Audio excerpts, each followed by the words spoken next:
Okay, I think it's fair to say that on this channel I am documenting the collapse in property prices in Australia at least.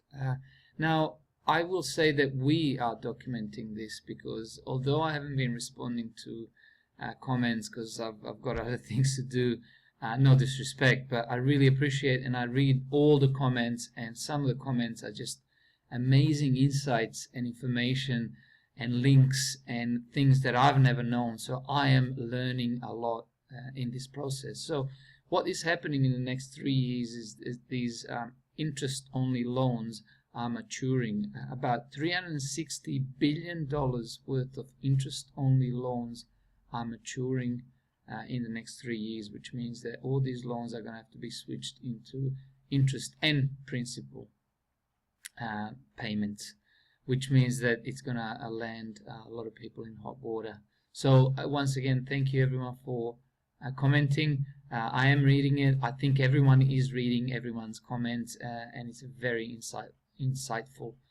So part of these videos and part of my pleasure in doing these and giving you this information is reading those comments and all of us together learning and documenting what I think is going to be a property market collapse. So I've got two parts here. Watch this first one now, and then there's another very telling segment after that. The interest-only loan crunch, tightening lending standards, putting the squeeze on investors. And Rio's best result in 4 years, showering investors in cash. The great housing downturn is picking up speed, with property prices tumbling at the fastest pace since 2012. Melbourne has overtaken Sydney as the worst performing housing market, suffering its first annual price drop in almost 6 years. Prices in Melbourne fell by 1.8% over the past quarter, compared with a 1.1% drop in Sydney. Perth, Darwin and Canberra also recorded falls. However, on a yearly basis, the result is different. Darwin remains the weakest annual performer, followed by Sydney, Perth and then Melbourne. Amid the gloom, Hobart is still the best performing market by far. So with the housing market in flux and the Banking Royal Commission in full swing, all eyes are on the lending habits of the banks. Interest-only loans were once a magic pill for many investors, allowing them to enter the property market or increase their portfolio with little damage to the books. But the cheap days of interest-only looks likely to disappear. Here's Rachel Papazzoni. Terry Unwin recently converted the interest-only loans on her investment properties to principal and interest, even though there's still more than 2 years left on the interest-only terms. We looked at our budget and determined that we could afford the P&I repayments, and it meant that we were building equity in that property. Terry's a mortgage broker, and she says many of her clients are now doing the same.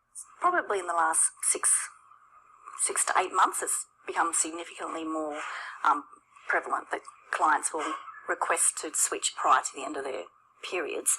The period is the agreed time a homeowner has with their bank before they have to start making repayments on their loan. Until then, they just pay the interest. It's most commonly 5 years.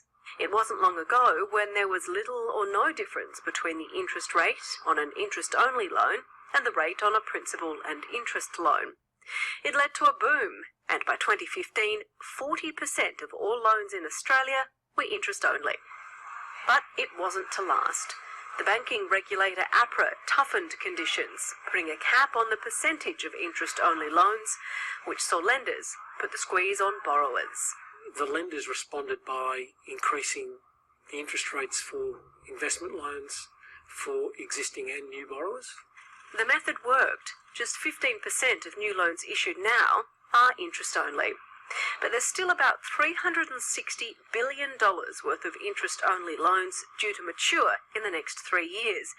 That's against a backdrop of a sharp correction in property prices and falling equity for investors. A whole chunk of people aren't going to be able to repay, and if they all need to sell at the same time, even if that's 20% of these folks, then that leads to a fire sale, and you see something looking scarily like what happened in the US circa 2008-2009. You know, honestly, the more I watch these reports and interviews, the more I realize how much of an obsession everybody has about property. I mean, around the world, it's a human thing, I think, to have property. But, you know, a portfolio of properties, and I'm switching this, there's a huge cost to all of this. I mean, the government loves it. The banks love it. You know, everybody loves it except I think the people who actually are investing think they love it. But I can't see. I mean, all right, there's a man in this building that's about 60, and he's got what he calls a portfolio of properties, you know, and he kind of big notes himself about it. And he lives in this building, and he lives in a 1-bedroom apartment. So far, so good, right? With his girlfriend at the age of 65. But he's got 5 or 6 properties in Queensland. Now, what is this portfolio for? I mean, how much leverage is this? Is this interest only? And it probably is. But on paper, oh, you know, he's got 6 portfolios, 6 houses, 6 properties on his property portfolio. I mean, just go and live a little. I mean, you don't have to have a life of luxury, but what's the 6 house property portfolio for when you're living in a 1-bedroom with your girlfriend at the age of 65? I mean, I don't see it. It's absolute obsession. People just love the property. That's all they know, which is why this next downturn and blowing up of this bubble is going to be even more shocking for the people. And they're not going to know what struck them when this happens, in my opinion. And to be honest, I'm not nasty, but I can't wait to see the look on their faces when all of this blows up. Fears of a mass exodus from the investment market might prove to be unfounded because the tide is turning. Now, just like Terry, investors are likely to get a better rate if they cut out of their interest-only loan and move across to principal and interest. What we are finding, though, is that as soon as those loans switch to principal and interest, we are negotiating significant discounts for those clients as soon as they start making the principal reductions. So the interest rates can drop by up to, 0.6, 0.7, 0.8% immediately. Australia's largest lender, the CBA, has just cut rates on some of its fixed interest products for homeowners and investors. The RBA says if you've got a good credit risk, you can save 15 basis points on your loan.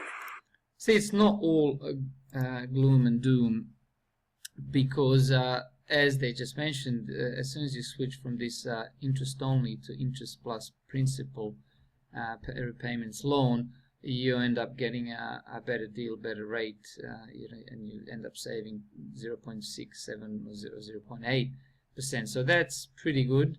That may save some people and delay the inevitable, but that's just my opinion once again. There's also anecdotal evidence some banks are waiving annual charges and set-up fees to sweeten a move across. And that's exactly what many property owners are now doing. We've been proactively contacting clients to encourage them to make that change, and some are contacting us before we get to them because they want to get their interest rate back down. The Commonwealth Bank's decision to cut its rate, when commentators have long been hinting at rate rises, is likely to trigger a competitive response from the other big banks. But that may be small comfort for overstretched investors no longer able to depend on the days of easy lending. All right, and before we go, one more segment, actually very important, is whenever you get someone tell you the property has never gone down, just show them this next segment. It is granted gone down, single-digit percentage-wise after it's gone up multiple folds in the last 20, 30 years, granted, but this has already happening. It's not something that we expect to happen, and according to this lady, it is accelerating. Eleanor, we've been looking looking at housing markets today on the program and the banks. Genworth, the mortgage insurance company, had a very interesting result today. Yep, so Genworth released a 50% downgrade in their half-yearly profit and a pretty negative outlook for the year ahead. And I think this really feeds into what we've seen today with the CoreLogic house price index sliding to 6.5-year lows and a 10-month decline in housing in Sydney and Melbourne, and we're starting to see that pick up to not just sort of a slide in home prices, but we're starting to see that slide increase as well. And I think that's why we're seeing the banks come under pressure. And we're starting to see that pick up to not just sort of a slide in home prices, but we're starting to see that slide increase as well. And I think that's why we're seeing the banks come under pressure as well. So we're looking at a pretty constrained outlook for the banks moving forward, especially as sort of lending standards have been tightened, credit growth is falling, and then now with house prices falling as well. All right, somebody asked me a question. They said, okay, so if you're all doom and gloom about property, where do we put our money? Well, if you're going to invest in share market eventually, when you think it's kind of maybe corrected somewhat, hopefully, don't put it in the banks because banks are going down together with the property, is my prediction, my humble opinion as well. Well, take care everyone, and I'll talk to you in the next video.